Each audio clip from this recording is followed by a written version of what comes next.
up, everybody? Today we are going junkyard hunting. Whether you're looking for some parts for a project car you have, or maybe you want to get inspiration for a new project car, or maybe you can even just consider it a kind of weird car show, a day at the junkyard is always well spent. We're gonna find some weird, cool, forgotten, wonderful cars here in the junkyards of Central California. So let's go check it out.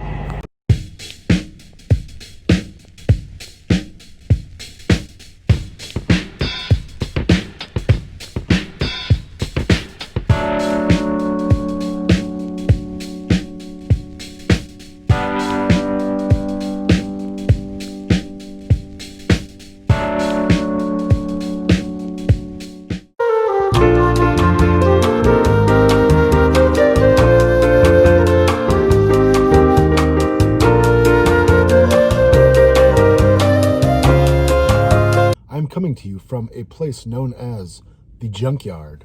Self-pull, U-pull junkyards, which are all over the place, but here in California we're kind of known for having an abundance of these places. We're gonna go inside, we're gonna look around, we're gonna see if we can find anything cool. The junkyard has always been kind of an interesting place, not just to find parts for your project car, but sometimes just to, wander around and see, what kind of cool stuff you can find. Back in high school and college, my buddies and I, we would come here quite often just to kill time. I don't think we ever bought anything, except we did maybe buy the badges you would find on certain Isuzu cars that said handling by Lotus, and we would collect those. We'd put them up in our room. I think we even stuck them on some of our cars that had nothing to do with being a Lotus. Back then you used to find a lot of weird, cool 70s and 80s cars. Nowadays I don't really know, it might be all just Saturns and Hyundais. Let's go inside and take a look, and we'll see what we can find.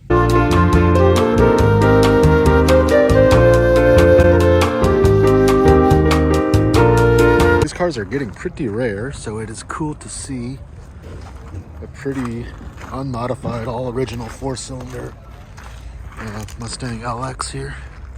I don't know how much this thing is. Looks like most of these cars are about $1,000. Let's look inside. Is this open? There you go. Really, it's actually in pretty good shape. Actually, I kind of want this thing, I have to say. It's like an early 50s Ford. It's actually in fairly good shape. It's a 2-door hard top. Let's take a look inside. Look at that. That Ford-O-Matic. It doesn't look like it's beyond saving, really.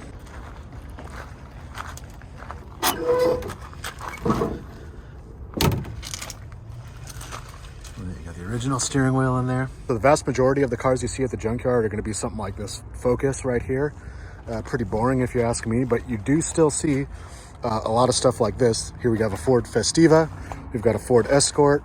Both of these are 80s or early 90s vintage. So when I used to come here when I was a young man, the junkyard was full of cars like this, but it is cool to see that there's a lot of these older cars still here to see. Now, here's another cool Ford we found. This is a Fox Body LTD 4-door sedan. Here's this 1985. These are basically 4-door Mustangs. They're pretty cool.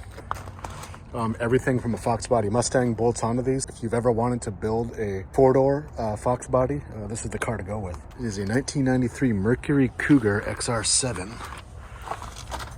Look at that. It's got the wing, the sporty edition. Obviously this has some super retro looking, actually it's not retro, it's just period appropriate body kit. Love the paint. Here is another classic car that I was not expecting to see. It is a 1960 Ford Ranchero. Interior pretty much gone. The bed is full of a wide variety of parts from various cars, as is typical here at the junkyard. Oh, how about, look at this. This is a Ford Probe. I think this is a 2.5 liter V6. Under the hood, this one has some super cool, very aggressive tribal flames on it. We're here in the GM section now. This is a 2006 Monte Carlo Ss. If you go to the engine bay, you'll see there is a V8 up here. This is an LS4 front-wheel drive V8. They're pretty rare cars. They're fast, they're unusual. They would smoke the front wheels like crazy. Did you know that the Oldsmobile Cutlass Sierra was actually known as the official car of the United Nations? I'm just making that up, but I can only assume that's what that means, right? One of the great things about coming to the junkyard is seeing the awesome modifications that people have done to their cars, like this wonderful hood scoop on this Chevy Malibu. This is a Buick hearse, obviously from the 1980s. Let's take a closer look and see. This is why you go to the junkyard, folks. It looks almost like a limousine, except it is a hearse. I don't know if it's open. Say this feels a little creepy. I'm shooting this the day before Halloween, so it's appropriate, I guess.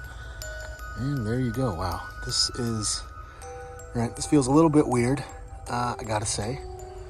But hey, it's the junkyard, man. Weirdness is a part of the game. So before I get too creeped out, let's keep moving. Oh my God, I'm so scared. Gotta get away. Gotta get away. Gotta get away. Gotta get away. Gotta get away.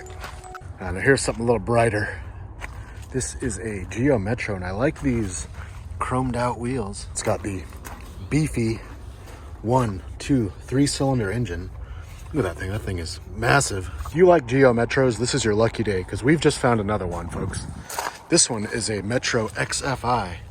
I believe this was like the hyper fuel economy version. They got about 50 miles to the gallon or so back in, what year is this, 91? Yeah, can't leave off these super sweet pinstripes back here. We've just found the holy grail of the Geo Metro family.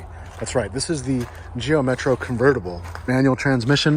Look at those beautiful red piped seats. I could just picture myself going down PCH with the top down in this thing. Here is another blast from the past. This is a Buick Riviera. Look at that, like aerodynamics right there. Beautiful, very classy looking taillights. Look at the design on this steering wheel. That's fantastic. These seats, man, I would like to take these out and put them in my van, maybe. Where else can you find a turbocharged PT Cruiser convertible right next to a 1952 Plymouth?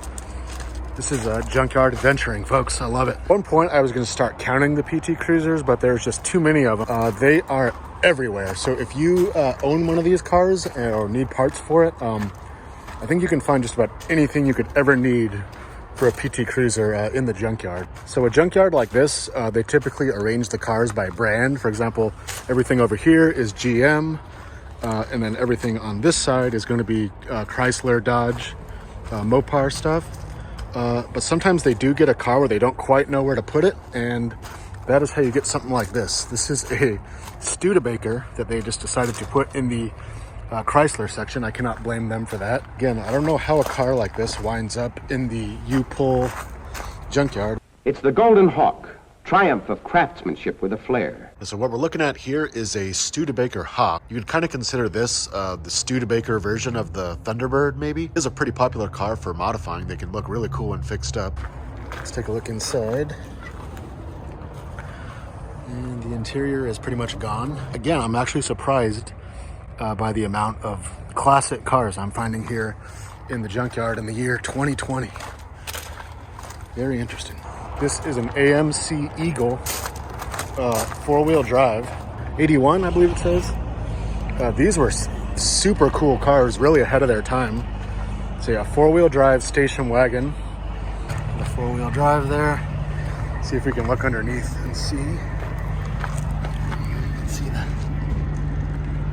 This is like a crossover that was 30, 40 years ahead of its time. Eagle even hauls my boat out of this. Now, I wouldn't try that in an ordinary compact. Nice back seat. Right, I'm not going to go inside here because it's a little gross, but you can see the cargo capacity. The interior on this thing, super cool. This is probably one of those cars that failed California smog check and wound up in the junkyard. It's sad to see. We're here in the truck section now, and we found something very interesting. This is a international crew cab pickup. That's so cool. This thing is awesome. Oh, there's no engine. It's pretty torn up. But man, this thing is... I imagine the parts for this are...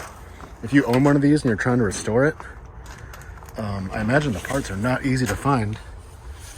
You imagine four-door trucks are a pretty modern thing, but they've been around for a while, as you can see. And yeah, this thing is super cool looking. I dig it a lot. Oh, and I almost tripped over the hood of it. You always got to be careful out here in the junkyard. I was expecting mostly just to see all stuff from, you know, the 90s and 2000s, but there's a lot of, you know, square body Chevys and GMCs. There's old Fords. Here's an even older Ford flatbed. So right here we have a Toyota Previa. Now the cool thing about these is, well, you'll see in a second, if you look under the hood, there is not a lot there, and that is because the Previa's engine is right there. These are basically a front mid-engine rear-wheel drive van. These things were pretty popular in the early 90s. I remember my parents' friends had one of these, and I thought it was pretty cool at the time, and I still do. You don't really see a whole lot of these driving around anymore. In Japan, of course, this was called the Estima. It's really one of the most, I guess, JDM vans ever sold in the United States. Gotta cut to a commercial. I love what you do for me, Toyota. So as you can see, we are looking at a Plymouth here. It is a Plymouth pickup truck. More specifically, is a 1980 Plymouth Arrow pickup truck, which was actually basically the same thing as the Dodge Ram D50. This thing was actually built in Japan by Mitsubishi. This was at the time of when Chrysler and Mitsubishi had a really close relationship. Anybody want to take a guess what I'm looking at right now?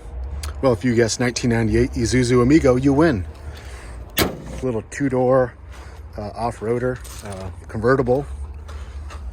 Obviously this one's a 5-speed, which is pretty cool. See here's the soft top and the roll bar. There's a whole lot of Dodge vans here. In case you missed my last video, I go into this phenomenon quite a bit. We talk about how big they are in Japan, among other things. Considering I own one of these, it's nice knowing there's a bunch of them here should I ever need some parts. It's a little bit depressing seeing all the once proud vans that have been laid to rest here. So let's do a little tribute and pour one out to these fallen heroes.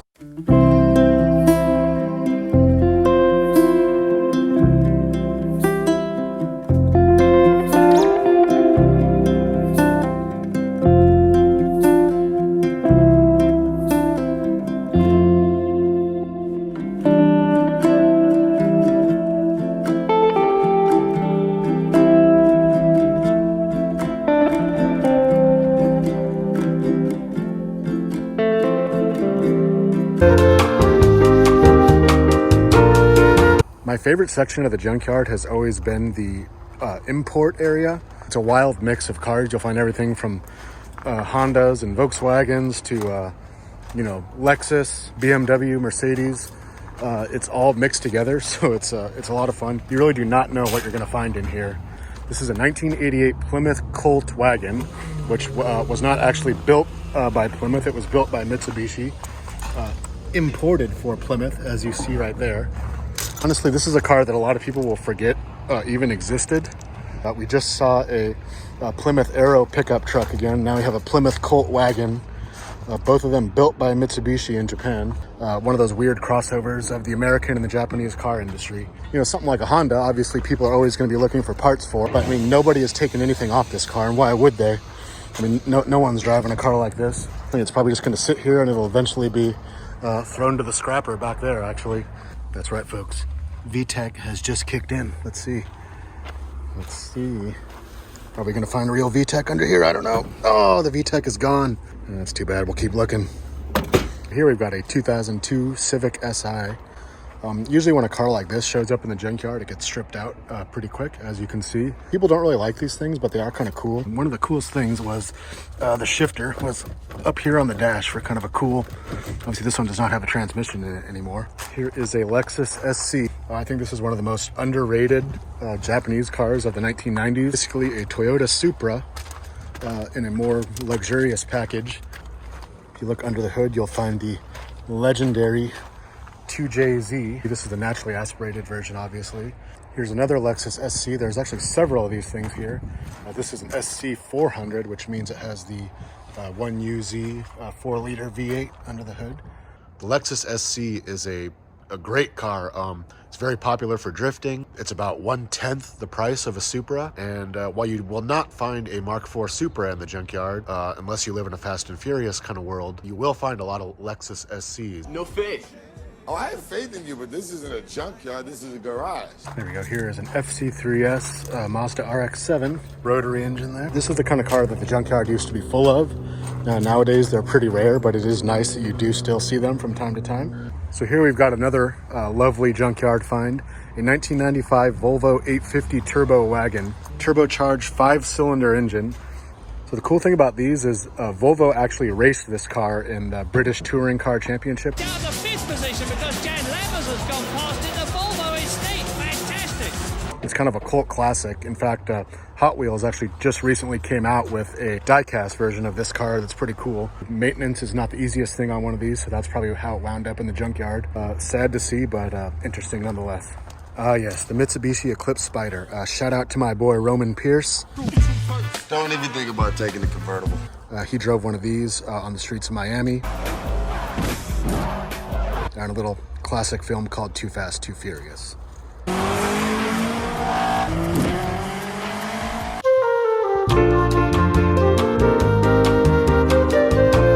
All right, so we are back here in the car. I have to say, I had no idea what we were gonna find. Even if you're not looking for a part, as a car guy, it's always fun to come to the junkyard and just wander around. Even better is that, you know, each trip is different. You can come back here in a month or two and pretty much, you know, every car is different. They cycle through these things pretty quickly, you know, especially on a day like today when the weather's nice and you have nothing else to do. Find your local junkyard, go take a look, bring your camera. You can find a lot of cool stuff. Say it's a different kind of video. I'm curious to see how you guys like it. There's places like this all over, especially here in California. If you guys want to see more, you know, let me know and we'll try to do that. Yeah, until then, thanks as always for watching. Make sure you subscribe to the channel, hit the like button if you dig this, and yeah, we'll see you again real soon on the next episode. Bye-bye.